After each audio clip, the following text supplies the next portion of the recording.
जी कौशिक जी, ये बताइए कि एग्जिट पोल जो है इस वक्त जो इशारा कर रहे हैं बंगाल के बारे में कि ममता बनर्जी जा रही हैं और बीजेपी आ रही है, अगर इसको ना माने या इसके विपरीत कोई विचार रखता हो तो उसको क्या आधार दिखते हैं बंगाल में? क्योंकि जो जिस तरीके की हवा देखने को मिली है पिछले कुछ महीनों में और ख़ास करके इलेक्शंस अनाउंस होने के बाद बीजेपी को एक क्लियर एज धीरे धीरे करके लोगों को दिमाग में आने लगा, दिखने लगा।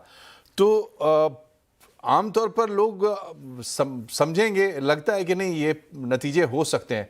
इसके विपरीत अगर कोई विचार आना है तो उसका आधार क्या हो सकता है? क्या दिखाई दिया इस बार बंगाल के चुनाव में आपको जो ममता बनर्जी को टिकाए रख सकता है?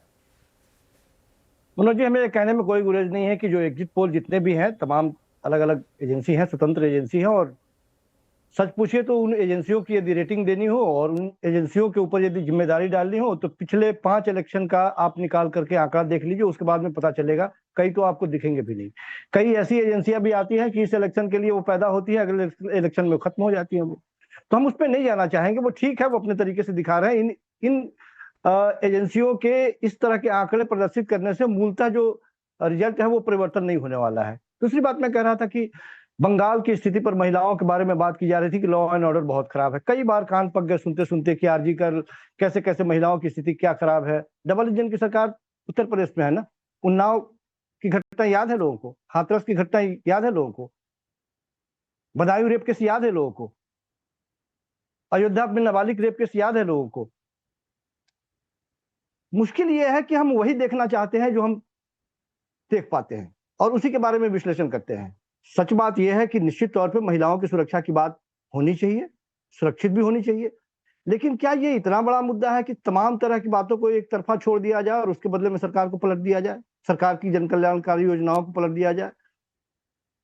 दरअसल बात यह है कि एक दिल्ली स्टेट हुआ करता था जो केंद्र के ठीक नाक के नीचे लगभग 10 सालों से, 11-12 सालों से, कहने में कोई गुरेज नहीं है, लगातार वो चारों खाने चारों तरफ से घूम के आते थे परिक्रमा करके और दिल्ली में चारों खाने चित हो जाते थे।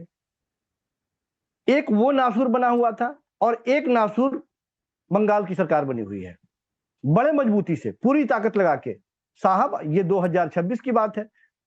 2021 में किसने चुनाव करवाया था? यही इलेक्शन कमीशन था। केंद्र में भारतीय जनता पार्टी की सरकार थी। 2016 में किसने इलेक्शन करवाया था? यही भारतीय जनता पार्टी थी और यही इलेक्शन कमीशन थी। क्यों भूल जाते हैं कि सारी एजेंसियां उस समय भी काम कर रही थी? इस समय दरअसल दिमाग में यह बात है कि अभी नहीं तो कभी नहीं। कहने में कोई गुरेज नहीं है कि भारतीय जनता पार्टी जिस रफ्तार से केंद्र में अपनी ताकत को बढ़ा रही थी, पिछले बार ही 2024 के इलेक्शन में लोगों ने जिस तरह से नंबर काटे, उस नंबर काटने वालों में उत्तर प्रदेश और बंगाल भी है। कैसे इसको दुरुस्त किया जाए? इसको दुरुस्त किए बिना कैसे खिलाफत हो? तो वो ताकत लगानी चाहिए। जाहिर सी बात है कि एक जमीन बना दी गई थी इससे पहले 3 से 77 पे। अब उस 77 से आगे कैसे बढ़ा जाए? तो वो तमाम शक्तियां दिखाई दे रही है कि वो 77 से आगे बढ़ने की बात है। लेकिन क्या हम ये विश्लेषण करना बंद कर दें कि कौन किस क्षेत्र में भारतीय जनता पार्टी कमजोर थी, पिछली बार में कहां कमजोर थी और इस बार में टीएमसी कहां कमजोर थी? दूसरे फेज में भारतीय जनता पार्टी तो टिकती भी नहीं है, 18 सीटें। और किस बेस पर यदि दुगुना से ज्यादा शक्ति लगाने की बात हो रही है और करने की बात हो रही है, तमाम एजेंसियां बता रही है, उससे हमें कोई एतराज नहीं है। लेकिन किस बेस पर? कोई तो बेस होना चाहिए ना। भारतीय जनता पार्टी आप नहीं तो ममता जी ग्राउंड होल्ड करेंगी, इसका क्या बेस है ये भी तो देखना पड़ेगा। जी बिल्कुल, वही मैं कह रहा हूं।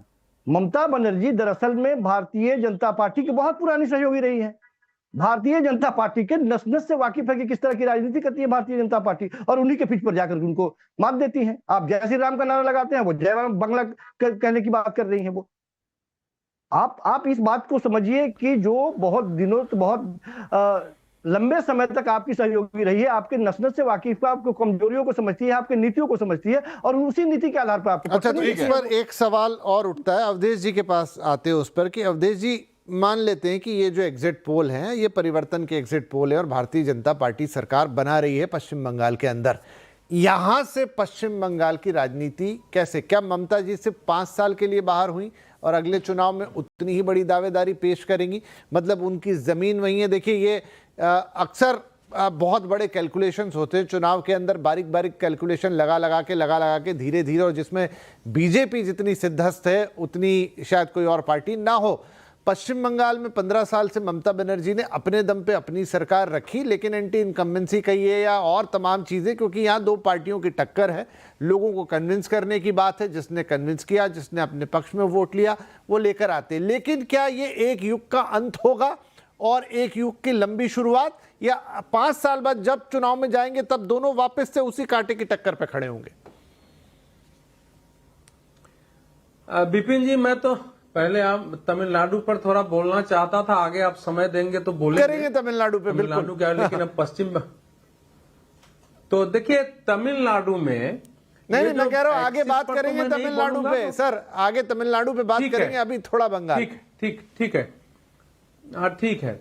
देखिए, आपके प्रश्न के उत्तर के लिए यह देखना पड़ेगा कि बंगाल के लोगों ने अगर परिवर्तन के लिए मत दिया है तो उसके पीछे सामूहिक मनोविज्ञान क्या है, परिवर्तन के कारक क्या है, अगर ये देखेंगे तो आपके भविष्य का उत्तर भी मिल जाएगा।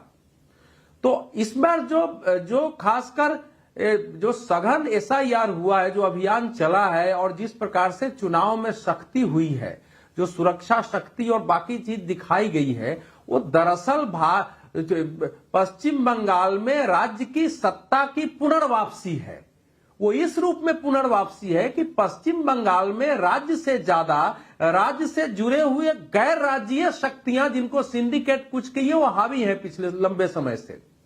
और जो भी घटनाएं हो रही हैं उनमें आपको दिखाई दे रहा था कि राज्य की शक्तियां कमजोर पड़ती हैं, और राज्य से जुड़े हुए लोग भी जो नॉन स्टेट एक्टर की तरह वो हावी है पूरे प्रदेश में, और उसका परिणाम चारों ओर दिखा है। चाहे वो संदेश खाली की घटना हो, अगर आदिवासी महिलाओं का कोई TMC का नेता है, वो जबरदस्ती जमीन लेता है, उसकी रजिस्ट्री कराता है, उनको सामूहिक रूप से उनका शोषण होता है और सरकार उसके पक्ष में खड़ी होती है, केंद्रीय एजेंसियों पर हमले होते हैं। RG कार की घटना में अगर कोई TMC से जुड़ा हुआ व्यक्ति निकलता है, या एक एजेंसी जो सर्वे करती है और बाकी चुनाव प्रबंधन करती है, उसके कार्यालय पर छापा पड़ता है, तो मुख्यमंत्री स्वयं वहां चली जाती है लड़ने के लिए, तो ये तो राज्य का फेलियर है कि राज्य मतलब अनुपस्थित हो रहा था। और इसके परिणाम क्या हुए कि आर्थिक विकास में पिछड़ गया राज्य, शिक्षा के विकास में पिछड़ गया, जो सोशल अपलिफ्टमेंट होना चाहिए था वो उसमें वो पिछड़ गया। तो ये सारे एक दूसरे से मिले हुए हैं। जो एक सांस्कृतिक रूप से पुनर्जागरण राज्य था, अब उसमें अगर लॉ एंड ऑर्डर ही राज्य का खत्म है, उसकी सोच खत्म हो गई, और वहीं से जुड़ता है कि जो जनसांख्यिकी परिवर्तन है और जो राष्ट्रीय सुरक्षा का मुद्दा है, वो इतना बड़ा मुद्दा अगर बना है और आंतरिक सुरक्षा महिलाओं का उससे जुड़ा हुआ बना है, तो वो भी एक राज्य का फेलियर था।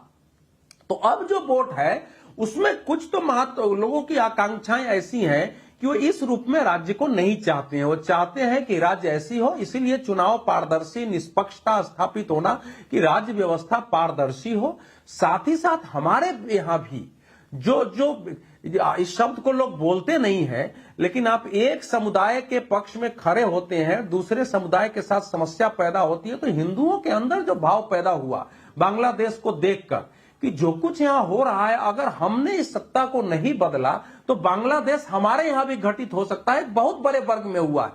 तो जाहिर है जो परिवर्तन हुआ है वो व्यापक कारण से हुआ है। भारतीय जनता पार्टी इन कारणों को पूरा करती है तो यह अस्थायी परिवर्तन होगा। ममता बनर्जी की पार्टी रहेगी भी तो नीतिगत स्तर पर उनको बदलाव करना पड़ेगा। वो दिखाई भी दिया है कि उन्होंने कहा कि हम वक्फ संशोधन कानून लागू नहीं करेंगे, लेकिन लागू कर दिया। उन्होंने दुर्गा आंगन मंदिर से लेकर और राम जी का और ये महाकाल मंदिर के नींव स्वयं में रखवाई है। तो एक परिवर्तन वहां थोड़ा दिखने लगा है उस रूप में, और इसीलिए ये परिवर्तन आगे अगर होगा तो बंगाल में फिर लोग, नई पीढ़ी वहां क्या चाहती है कि हमारे प्रदेश में भी बेंगलुरु की तरह, पुणे की तरह, इस प्रकार से हमारे देश में शहरों की हम रोजगार के लिए बाहर क्यों जा रहे हैं, इतनी बड़ी संख्या में लोग मतदान करने निकल के आ रही हैं। तीसरा क्या होता है, वो बीजेपी भी वैसे कर रही है कि जब लंबे समय तक आप कल्याण का मतलब होता है कुछ नकदी दे देना, कुछ सेवा पहुंचा देना, तो एक समय बाद जो लाभार्थी मतदाता है वो अगर थोड़ा उसका पेट भरने लगा तो वो उसकी महत्वाकांक्षाएं बढ़ती हैं, उनके बच्चों की महत्वाकांक्षाएं बढ़ती हैं और उसका असर कमजोर होने लगता है। तो वो जो महत्वाकांक्षी बढ़ती है उसके अंदर दोनों भाव पैदा होता है, अपने जीवन स्तर को उठाना, शिक्षा के उठाना। सही कहा आपने। सांस्कृतिक रूप से परिवर्तन अगर उन कारणों से होता है जो कि बहुत जड़ कारण है, बड़े कारण हैं, तो जाहिर सी बात है कि लंबे समय तक चलेगा।